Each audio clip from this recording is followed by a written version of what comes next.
Live from a bunker in the heart of the Ozarks. A podcast that only knows two things, kicking butt and reviewing movies. And if we're being honest, we're not actually that good at the butt kicking.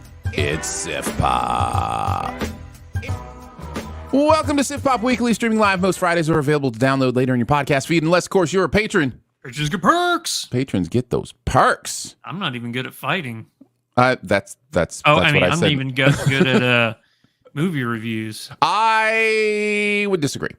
I'm your host, Aaron Dicer, and he's not just an actor I convinced to play a podcast co-host. Well, actually, he kind of is, but it's a long story. Anyway, it's Andrew Ormsby, ladies and gentlemen. Ahoy! Each week we'll chat about movies, TV, and whatever else from the pop culture universe is on our minds. Good Friday morning to you, sir. Yes, and not Good Friday, but it is a good Friday morning. Yes. I mean, it is spring, so, yeah, you know. It's coming up, isn't it? It's in April? Yeah, coming up here soon. But no, I just mean a pleasant Friday morn to you, good fellow. And a merry Friday to you as well. Yeah, we're recording on a Friday morning, which is a rare occasion, and several people hanging out live watching us anyway. So thanks for hanging out and watching live. We're coming off the Sposkers, where we had a nice group come and watch what was going on. And what are you thinking, Andrew? My eyes see Oppenheimer. My eyes see a good show ahead of us. We've got two movies we're going to review: Kung Fu Panda 4, which we weren't able to get to last week because of the Oscars, and then Ricky Stanicky, which I thought until I watched the movie was Ricky Stanicky. But it's not. It makes more sense to be Ricky Stanicky. That sounds better. On Prime, the John Cena movie. Our best ever challenge, best ever Jack Black movies, best ever movies that Jack Black has been in. And of course, we'll do some buried treasure at the end as well. But let's get right into it. No need to wait. Let's talk a little bit about Kung Fu Panda 4. Po is gearing up to become the spiritual leader of his Valley of Peace, but also needs someone to take his place as Dragon Warrior. As such, he will train a new Kung Fu practitioner for the spot and will encounter a villain called the Chameleon, who conjures villains from the past. Kung Fu Panda. Nope, that's not what it is. Kung Fu Panda has been, I think, a well-performing franchise for DreamWorks, and I think the movies have overall been pretty good. So what did you think about the fourth entry, Kung Fu Panda 4? Did you like it, love it, dislike it, hate it, or it was just okay? Low side, I liked it. Low side of liked it. I'm going to go with high side of just okay. So we're pretty similar. Yeah. I'm a little bit lower. So why don't you start us off? Tell us a little bit about your thoughts on Kung Fu Panda 4. I'll tell you, there's one reason why this gets a low side of liked it and not a just okay, where I would be right there with you. And that's because Jack Black's cover of Hit Me Baby One More Time is that good. It plays over the credits. So literally a song playing over the credits. It's amazing. It is a great cover. It is definitely a great cover. But honestly though, I think that the movie does have a little bit of heart to it. It is kind of paint by numbers. If you should we say that we're not the target demographic for this movie, because even DreamWorks. I think that the original Kung Fu Panda kind of had that magic where it was great for adults as well as Hmm. kids. This one I think is just a straight up kids movie. I don't know. Um, They're still doing. I mean, there's still some thematic stuff that might go over kids' heads. You know, you they're think still so? trying to have. I'm not saying you can't have heart in a kids movie, but a lot of times I think of like a kids movie as just like lowest common denominator. You Mm. know, fart jokes, and there is one of those. So you know, but that shouldn't surprise you. It is a DreamWorks movie. But yeah, I see what you're saying. I think you're right. I think at least in part, if not in whole. Yeah, I like the addition of Aquafina. Her character's in. I just like Aquafina. She's like So, becoming the and go-to animated voice these days. seriously, well, she can knock it out of the park. She has a very distinctive voice, and Mm-hmm. it lends itself perfectly to voice animation. Plus, just her charisma and her persona Mm-hmm. is very not intox. Well, it could be intoxicating, but uh exciting. Yeah, yeah, yeah. I think she's doing good work. I think it's always interesting to have such a distinct voice. You know, pop in. I oftentimes wonder if it's a bit distracting. You know, I almost like more associating a voice as a character. And instead of going, "Oh, hey, Aquafina, hi, how are I get you?" that. You know what I mean? Like that's. And what's interesting about Jack Black is I really hear Poe in these movies. I don't necessarily. I mean, it definitely is Jack Black, and he has a distinctive voice. But for whatever reason, just the way he performs it here. Maybe because it's so different from his persona. Like the Jack Black persona is so full of confidence and, you know, insanity. And Poe is always a little bit, you know, like above his skis, right? Like he's a little out over his skis sometimes. And so maybe there's a little bit of difference character wise there. We also have Viola Davis hopping in as Chameleon, and I think No, doing the chameleon. sorry, the Chameleon. Listen, that name can change to whatever it wants to be. I see what you did there. And I think doing good work. I think Viola Davis is doing good work there as well. So, yeah, it's She's doing good work. I don't think the character itself, which is for me the weakest part of the movie. yeah. We'll talk about it. I agree. By the Uh, way, maybe not weakest part of the movie, but I agree that there's real issues with the villain. Yeah, it's just a bad villain because bad, you know, Mhm. and it really doesn't like if I remember Tai Lung, was that Ian McShane's character's name from the Yep. first one? Yep. You know, there was an actual reason and a motivation behind that character, like, you know, getting back at Mr. Ping and all the Warrior Five. Is that what they're called? The Warrior Five? I don't know. I don't remember. Mm. Yeah. I'm remembering a lot more about Kung Fu Panda than I thought I did. Conspicuously completely absent from this movie until the end. Yes, yeah, they until the are. credits. So yeah. Yeah.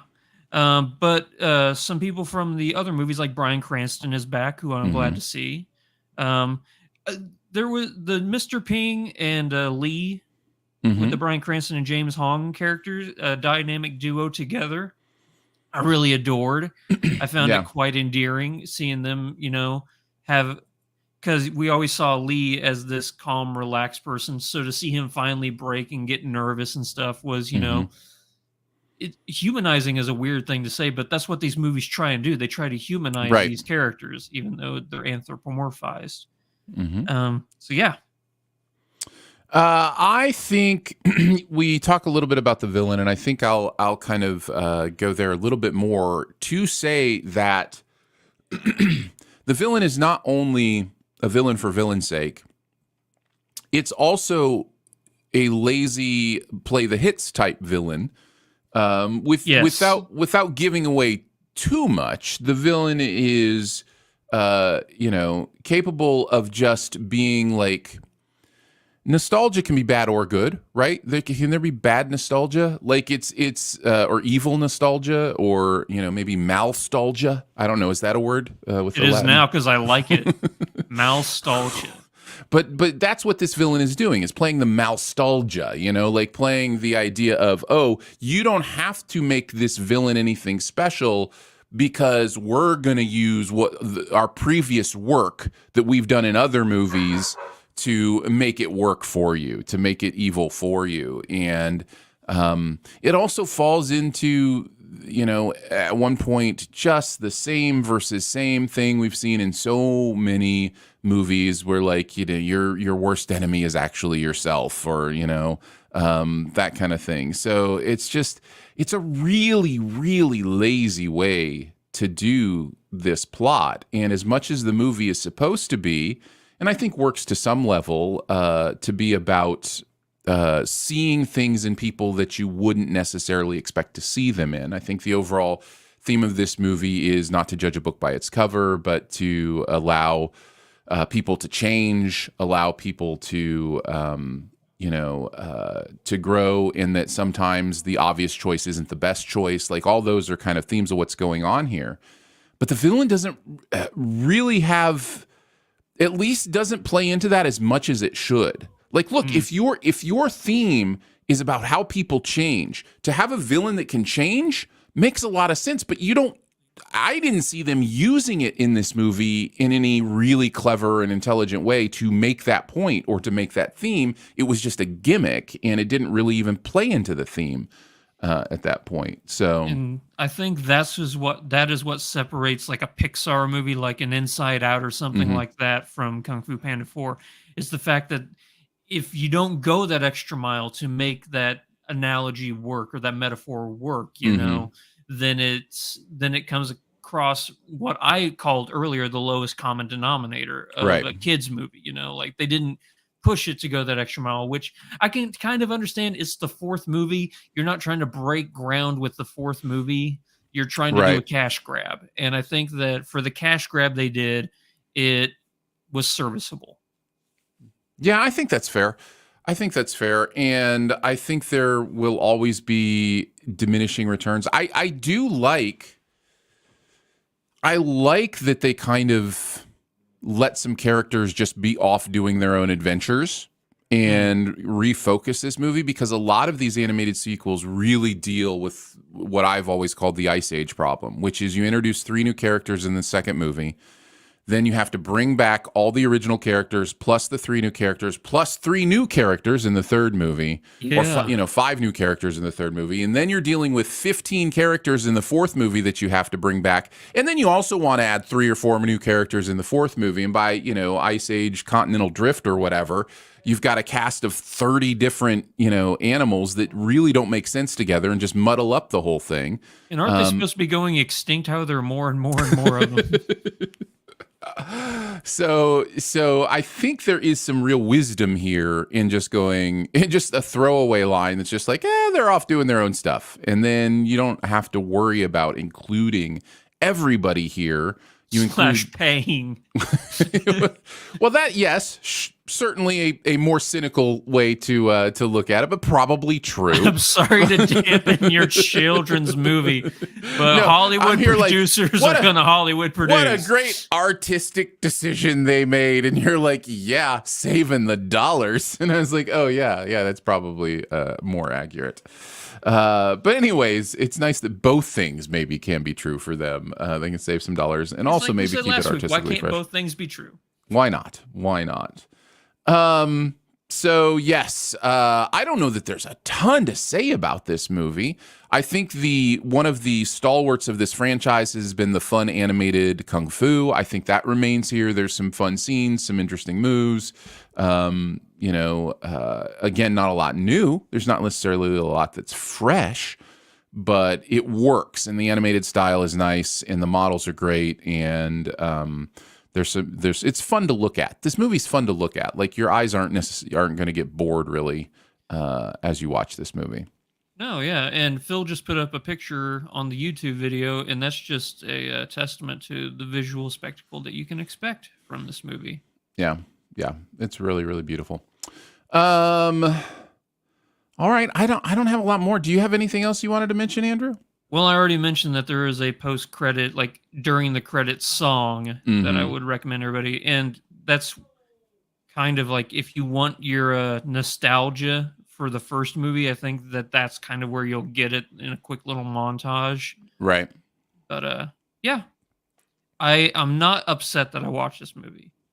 No, it's perfectly pleasant. And if you've got kids that you want to entertain for a couple hours, there's certainly worse ways that you could have done it. Like this, it's not bad. That's what I can end on. That's what I can end on real quick. Is I went to a sensory friendly viewing of this movie. And for those of you who do not know what that is, a sensory friendly viewing, and maybe they don't do this at every theater, but it's for like nursing mothers and for kids to come in, so it's really loud, and like the lights are not as dark as they would be. The kids in my theater were having a blast. I mean, they were laughing and they were giggling, and Yeah. so the demographic this movie is aimed at, it hit. I could definitely say that it hit. I believe that is the case.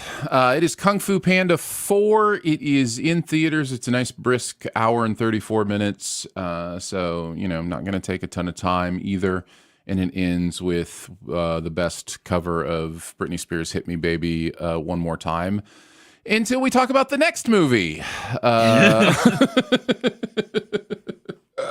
Amazingly enough, both movies feature Britney Spears' Hit Me Baby One More Time.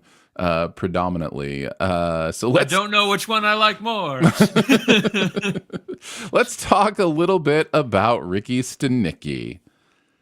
When three childhood best friends pull a prank gone wrong, they invent the imaginary Ricky Stanicky to get them out of trouble. 20 years later, the trio still uses non-existent Ricky as a handy alibi for their immature behavior. But when their spouses and partners get suspicious and demand to finally meet the fabled Mr. Stanicky, the guilty trio decide to hire a washed-up actor and raunchy celebrity impersonator to bring him to life. This is on Amazon Prime, and I think dropped there this week. Features John Cena as the title character, if you can see him. And the question is, Andrew, did you like it, love it, dislike it, hate it, or it was just okay? Before I get to that, I have something I need to tell you, and I have to apologize, honestly apologize to everybody that's listening, because I never do this. But we had our schedules changed and I'm not blaming you for this, Aaron. No. It was a late schedule change for sure. I was under the influence whenever I was watching this movie. Just because of the time schedule that I had. So all of my, preconceived So what you're notions, saying is you loved it. No. So I will come down on this movie saying that it was okay. It was okay. I'm coming down on the low side of okay, just barely avoiding saying I didn't like it. And I think and I will let you talk because I think you're a little bit higher than me at just okay. You're welcome. So yes, we let the person who is higher go first. So that will definitely be Andrew this time. Oh boy. So I will let you go first, but I will say that if it weren't for John Cena, it might be a hated it kind of movie for me. Yes. So talk a little bit about what you enjoyed about Ricky Stanicky. Well, you got it right off the bat. I think that John Cena is the only person in this movie who knows what movie he's in. Mm-hmm. Because everybody else is trying to play it a little bit more serious. No, John is having a great time. You can tell. And I think that he finally has I'm not saying that the movie is as good as like what you would see a Dwayne "The Rock" Johnson movie do, but at least from the movie that I saw, he has some charisma to him that I've been dying to see him. He kind of has it in Peacemaker, but he's doing a character in that one. And this one is just a film that he's just having a blast doing, and it comes across as genuine, and you can feed off of that. Yeah. Let's see. I think it's hard for me to know where to start on this one because so much of the predominant thoughts I have are negative. So we already talked a little. You already talked a little bit about John Cena. So why don't I just start there and then kind of transition into some negative stuff? Go for it. I think it's the charisma thing. I think, and Zac Efron, by the way, has tons of charisma. He's a charisma dude, and it's just not working in the same way here as John Cena. And I think you're right. I think Cena understands the Farrelly tone a little bit better than anybody else in this movie, because this is a Peter Farrelly movie, which makes sense when you see a lot of the raunchy gags and those kind of things. And so I think John Cena finds a way, even in a movie that is pretty bad, in my opinion, to shine through with a little bit of charisma. Now, this is coming from somebody who hasn't really enjoyed John Cena's acting career. I'm not the one who has seen him in other movies and gone, oh, that's a movie star. Oh, that's a great actor. And I still feel the same way, which is this is a person you have to put in the right role for his comedic sensibilities to really come through like they do in this movie. Now, I will transition into the negative to say, as soon as I started seeing this movie as almost a cookie cutter Cable Guy kind of movie, where the person who has no friends gloms on, to somebody and tries to be something they're not and lies about who they are. And then there's specific scenes in this movie. Like there's a scene in the boardroom where he says something honest to somebody, and that, like he says F you to somebody, and then the boss is also like, yeah, F you or whatever. That's Liar Liar. That's the literally the boardroom scene from Liar Liar. Yeah, that's cookie cutter right out of that scene. And look, I know comedy can happen in multiple ways, and you can do the same thing in different kinds of ways. But when it happens multiple times in a movie, I'm just thinking, is John Cena trying to be Jim Carrey here? Like you almost feel like he's trying to do a Jim Carrey type performance. And he's not completely failing at it, by the way. But yeah, so that could be a direction thing. That could be a Farrelly thing. I was just about to say it's probably a Farrelly thing, the way the character's written. Mm-hmm. I don't see him trying to be a Jim Carrey. I don't see him being wild and crazy and contorting his face like he's trying to, well, I don't think anybody can contort their face like Jim Carrey can. That's true. He's a unicorn in that way. He really is. Yeah. But I didn't get that from John Cena. I thought that he was trying to live the character as authentically ridiculous as possible. Yeah. My main negative, and the reason that I would likely be even lower in the didn't liked it, maybe even to the hated it, is these are the most unlikable protagonists I've ever seen. Yes. Oh my gosh. Yes. Like you cannot set up this premise and expect me to care about these people. Like you can't tell me these people are doing the things they're doing and then expect any kind of redemption that you're giving me. Now, maybe a better movie can figure out how to redeem them, but this movie certainly couldn't. No, and it tried to give a little backstory to the Zac Efron character, just like wave at it a little bit, like, oh, your childhood. I know you had a rough childhood and you were abused, by your parents, and I'm not making light of that. It's fleeting. It's so fleeting, and it does not in any way directly excuse this abhorrent behavior.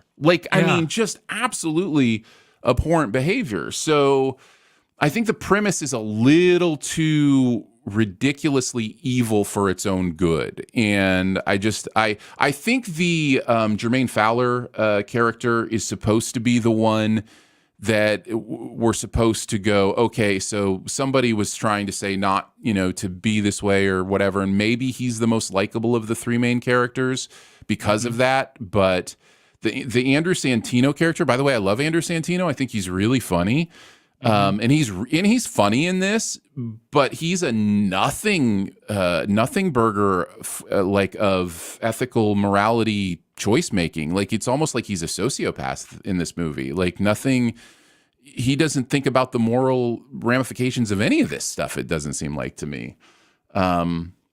So yeah, it set itself up for failure from the beginning, in my opinion, because I guess I'm supposed to care about, Ricky Stanicky and maybe, maybe Ricky's the protagonist, but that's not the structure of the screenplay. The structure of the screenplay is that the Zac Efron character is the protagonist. Yeah, it So, really is. They focused on the wrong guy here. I don't know. I don't know how you change it. I don't like unless they all really get some sort of comeuppance and they're not, Yeah, that's kind of in a getting good into place at the end. This kind of this movie is cookie cutter, kind of how Kung Fu Panda was. Because as soon as as soon as I got to the airport, like in the very beginning of the movie, I was like, I know exactly how this movie's going to play out. I know each storyboard point that it's going to hit, and I was right. But the journey that it did take me on to get there had some laughs in it and had some, unique perspectives, only from the John Cena character, though. The redemptive arc and the positive, I guess you can't even call it positive reinforcement because it wasn't intentional. Yeah. But the positive message that John Cena is sending at the end of this movie is something that you could take home to and discuss, like second chances and not letting them slip by. It's very Eminem in that way. They really are the same movie, Kung Fu Panda 4 and Ricky Stanicky, all about second chances. Yeah. I also think there is a zag that this movie does that I appreciated, where it kind of went counter to what most cliches that movies will do. And that is, I'll give away a little bit of the movie. I don't think it's going to harm your experience watching this movie anyway. But there is a moment where somebody is recording something and then a fight starts and the phone that's recording gets thrown away. And as a movie watcher, somehow this recording is going to come back. And the recording has the person admitting to something that somebody doesn't know, right? Like, and they don't realize it's still recording and they're, and admitting it clearly and does that thing. And so as a movie watcher, you're going, oh, here's the cliche. That recording is going to get back to this person and it's going to tell them something they didn't know. And that's going to set off the third act conflict and blah, blah, blah. But it also includes this person saying something kind and nice about somebody, about the same person. And the movie zags because it has actually the nice part be the surprise recording part and not the person. Everything else. Yeah, the person already knew the stuff that they think they didn't know or whatever. So it doesn't have anything to do with that. I liked that zag, and at the same point, it kind of neutered the progression of the plot in a weird way that person didn't really find out. They just knew. So but at least I appreciated the movie's attempt to zag on the plot resolution, like to do it a little bit of a different way than most movies like this would do it. So I was aware of that. It just didn't work for me. It just didn't. And again, I think so much of it comes down to just how extremely unlikable these characters are. So, yeah. I laughed. This movie did get me a good laugh. One time it had a good laugh for me. Did you laugh at all in this movie? Yeah. A few times, actually. Okay. Yeah. Zac Efron saying, I feel like Jason Bateman in every episode of Ozark. Sure. That slayed me. Yeah. Yeah.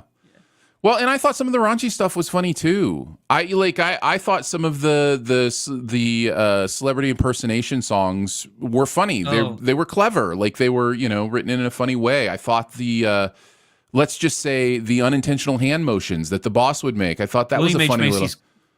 Great in this. Yeah. Yes. William H. Macy actually is the other person in this who I think understands their role as a straight person in this movie. And sells everything. But yeah, I thought some of that stuff was funny. It's hard for me to go to find my way into anything beyond. Yeah, I laughed some, but what is it? Yeah, I laughed some, and yeah, John Cena, fits well in this kind of situation. But what is this movie, and why am I supposed to care? And me, like I want to care. I want it to mean something, and I think this movie tries to mean something, but just completely undercuts itself in so many different ways. So yeah. If they had, I don't think there's a way to right the ship when you have three protagonist this unlikable?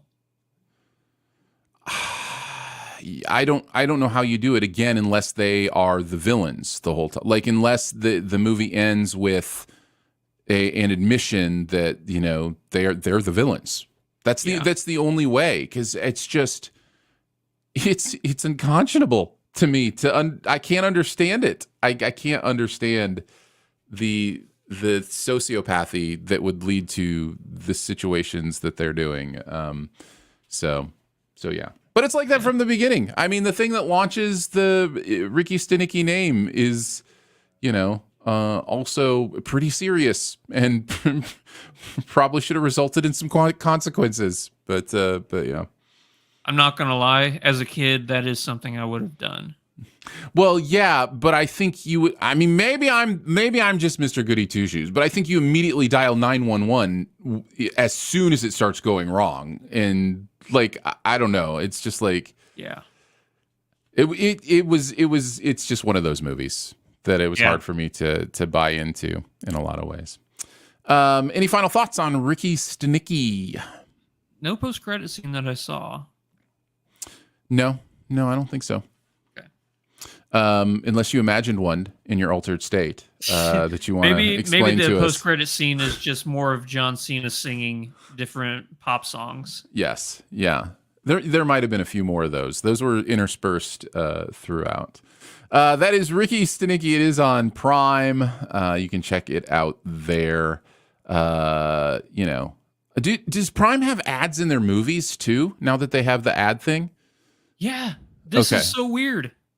This happened to me. I'm like, I'm paying for Prime. Why are there ads? Yeah, you got to pay for non-ads now. So, Aaron, which I immediately did because I'm a sucker. Aaron, I got too many streaming services, and they're all asking me to pay extra for no ads. I don't like it. Yeah, well, then watch the ads, I guess. Watch the ads. That's the trade-off. There you go. That is Ricky Stanicky. Okay. Before we head into the best ever challenge, thank you again to our Sif Pop members. If you want to be a member of Sif Pop or wonder what that means, it's basically people who support us. It starts at $3 a month, and it happens through Patreon. And there's some fun bonuses, some extra episodes that we do there just for our members. You have your own podcast feed at different levels. So some fun stuff going on there if you want to check it out. Again, that's patreon.com/SiftPop, SIFTPOP. And thank you. Thanks for considering that. And thanks to those who do it. And even if you don't, thanks to those who let other people know about the podcast. We appreciate everything you do to keep Sif Pop going strong. So thank you for that. All right, on to the best ever challenge. Best ever Jack Black movies. We will go number 5 to number 1. And of course, if you have something higher than somebody else, Trump! You will trumpet so we can talk about it when you have it. All right. I'll go first with my number 5. What you got? I have Tropic Thunder at number 5. Trump! I assumed that would be the case. What's your number 5, Andrew? This is where I have Demolition Man.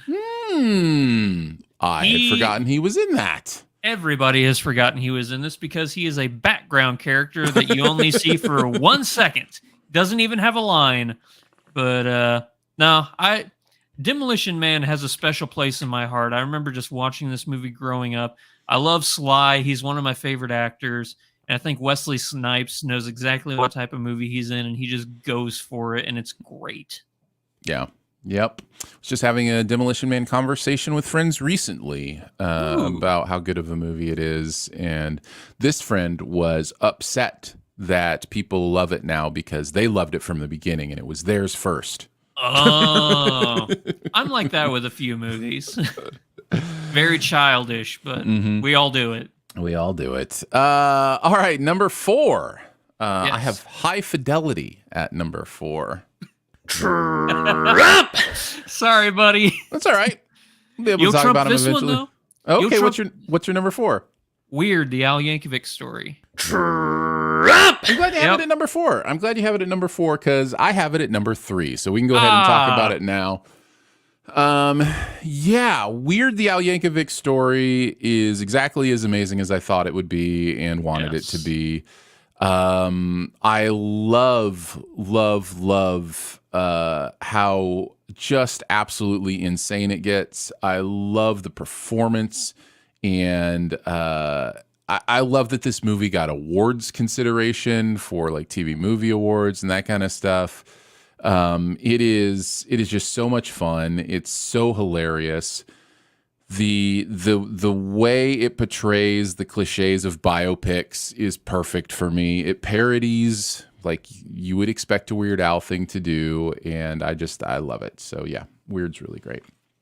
I will say that whenever I was making this list, Weird, the Al Yankovic story was actually the one that I was the most excited to rewatch, even though it's my number 4. But just the thought of watching it, I'm like, ooh, that's going to the top of my rewatch list. Yeah, it's a fun watch for sure. All right, what do you got at number 3? This is where I have Tropic Thunder. Nice, talk about it. Yeah, what a crazy, crazy movie that would never in a million years get made today. Yeah. But I'm so glad that it did get made. I think that every single person in this movie is perfectly cast. I think Jack Black is hilarious. I think Robert Downey Jr. is hilarious. Ben Stiller is hilarious. Oscar award winner Robert Downey Jr. Oscar award winner Kirk Lazarus. That's right. Yeah. The movie's wild. The movie's absolutely wild, and it makes me cry. I laugh so hard every single time I watch it. It's brilliant. It is a brilliant film. Was just talking about this one with somebody about the surprise extra trailers at the beginning that for a lot of people were like, wait, is this a real thing? What is booty sweat? What am I watching?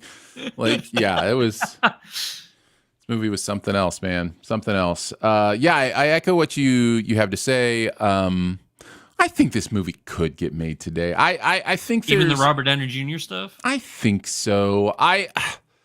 Maybe I'm naive. Maybe I'm wrong. Maybe I am ethically challenged. I don't know. But I think the movie is making the point. The movie is not. It is not being the thing. It's making fun of the thing. Like it's, exactly. So I still think you could possibly get away with this today. But maybe I'm wrong. Maybe there's just that sensitivity is too high, and I get it.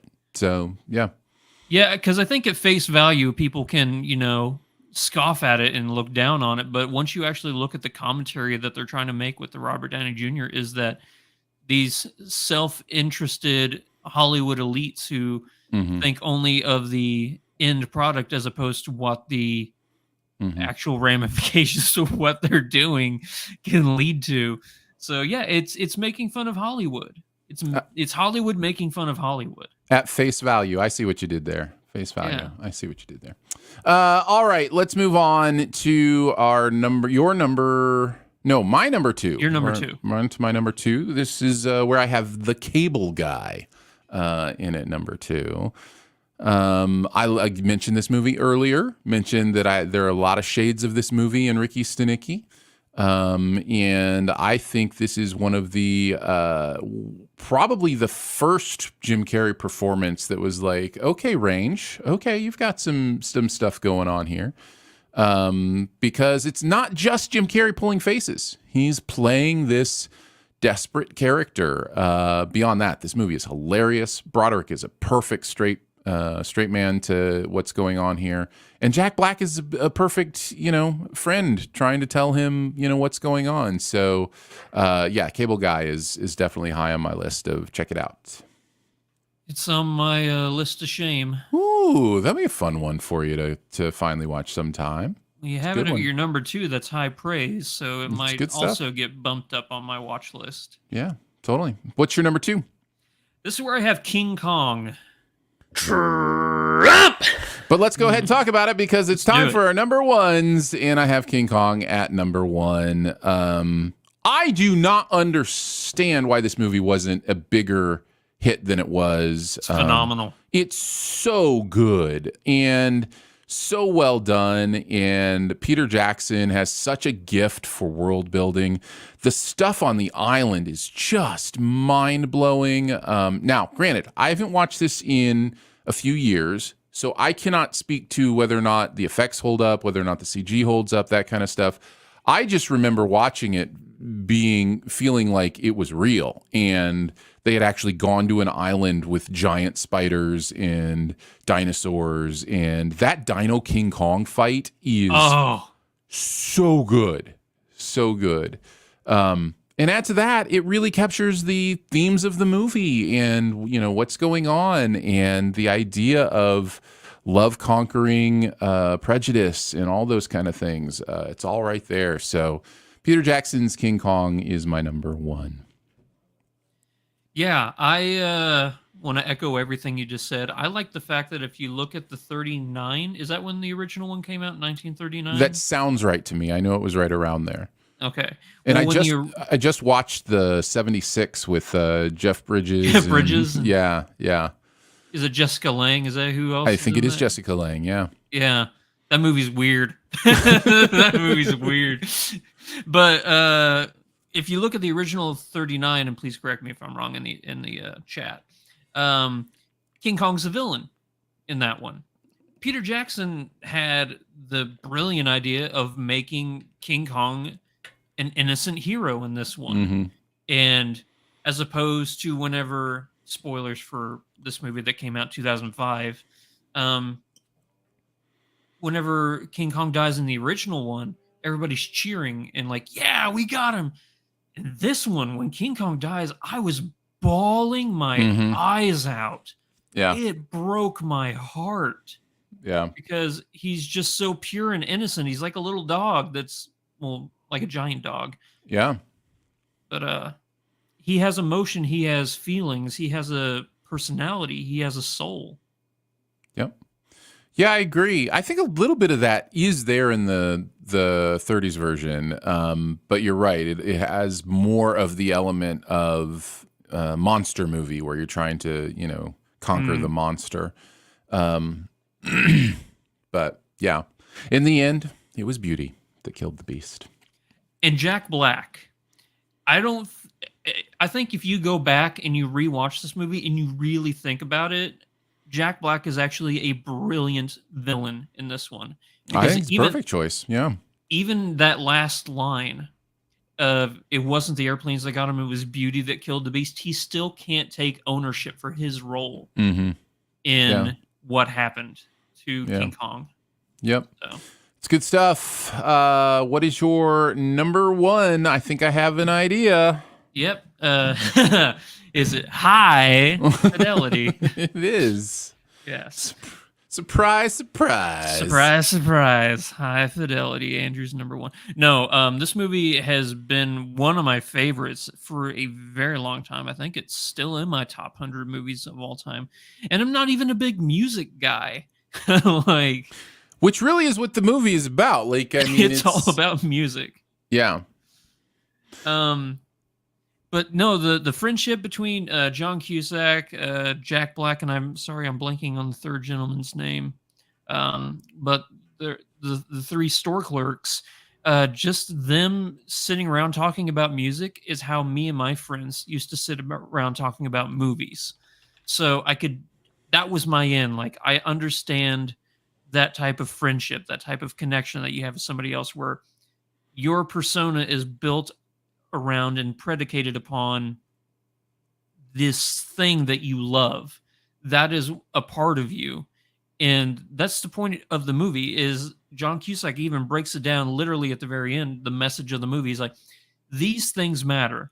The music that you listen to, the movies you watch, the people you hang out with, these things do matter and they define you and they can help you find social circles and different people that you can,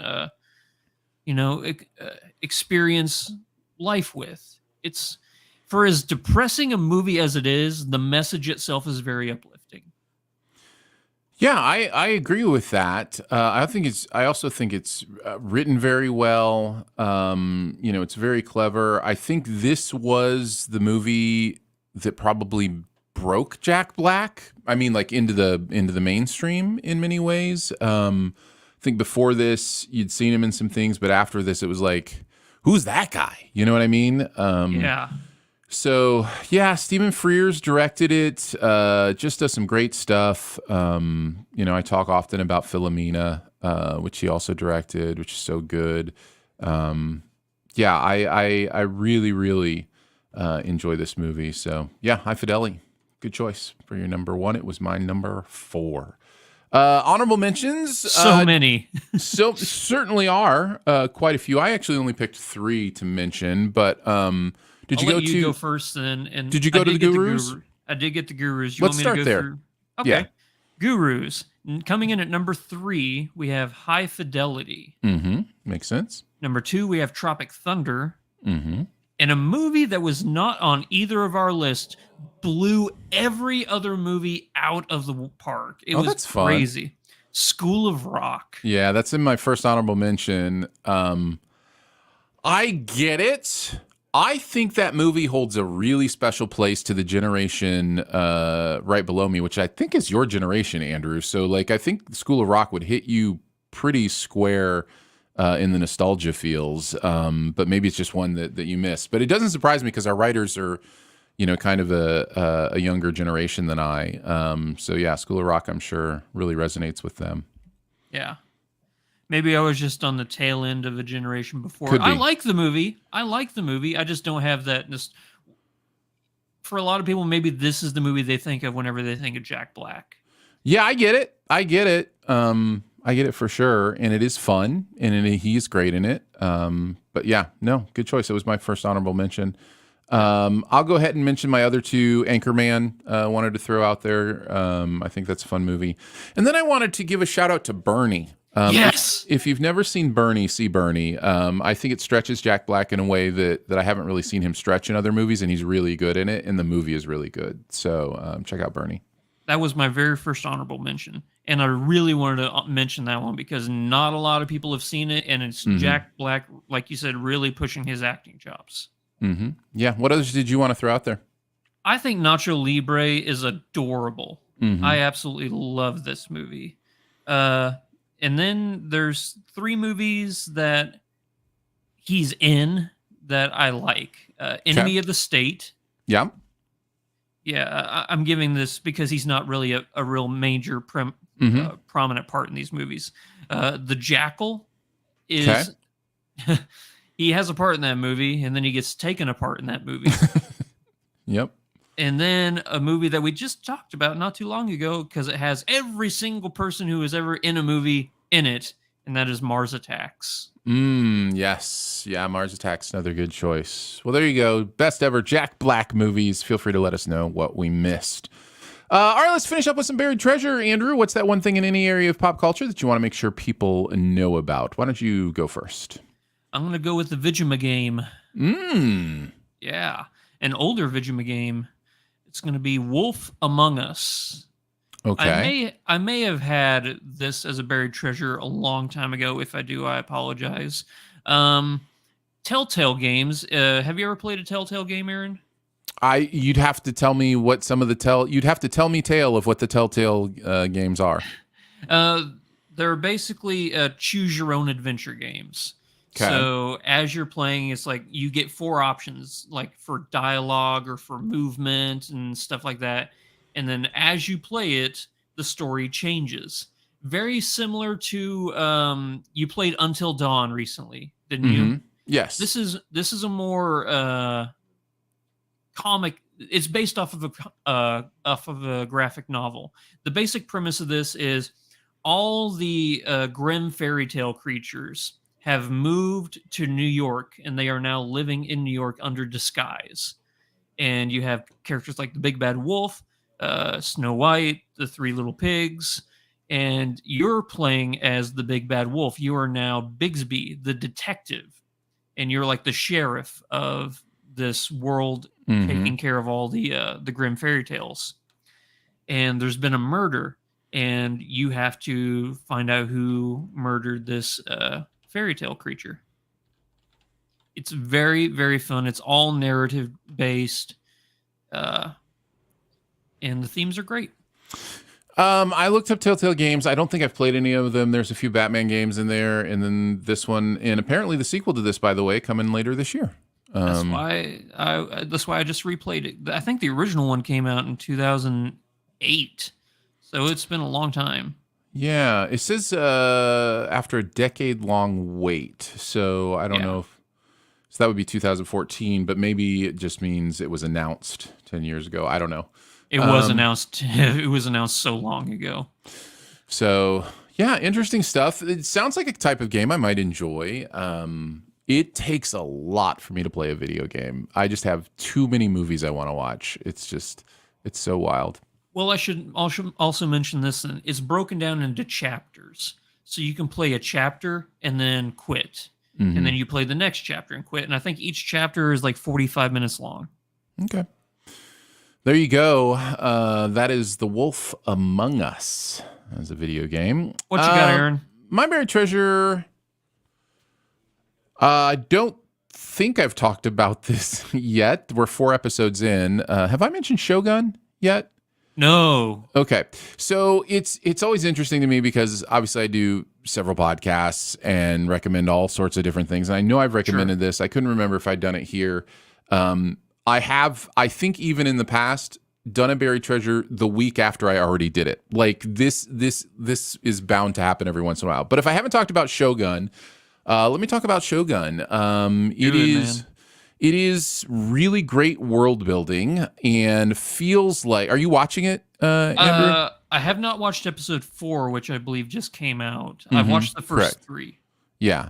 It is very Game of Thrones in that it feels like we're getting to know a lot of political intrigue very quickly and very well. Like it's really building these characters, how they relate to each other, the world.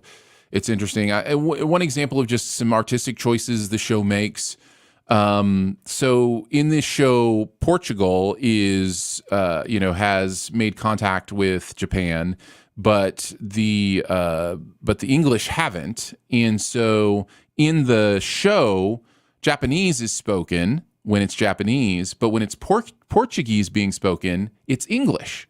Yes. So Portuguese is like the language we understand. And it kind of gets a little interesting because then there is somebody from England in the show as a primary character. And sometimes you're wondering, wait, are they actually speaking English or are they speaking Portuguese right now? Like, because they're definitely speaking English colloquially, with the phrases they're using and stuff. And I'm like, do they have that phrase in Portuguese? That seems like a very English phrase. So, but it's interesting. Yeah, but it's very, very interesting. And I think it's the point of Crossed. It's also very culturally educational, I think, with a lot of the Japanese culture and customs and, the weight put on honor and the idea of, forgive me if I'm mispronouncing it, seppuku.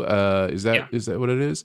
And just, ending your family line. If you make a mistake, a humiliating mistake, you not only end your own life, you end the life of any of your heirs. And like, it's really a really fascinating show. And I like what I've seen so far, in that I'm very interested to see where it goes. So, managed to check the first 4 episodes of Shogun out. By the time you hear this, there will be a 5th on the way very quickly. And that's, by the way, on Hulu, FX on Hulu. So that's where you want to check that out. Nice. And Andrew, I think you're really going to love this show. I think it feels like something right up your alley. I'm really enjoying it so far. I really am. Very nice. Can't wait to jump on the 4th one.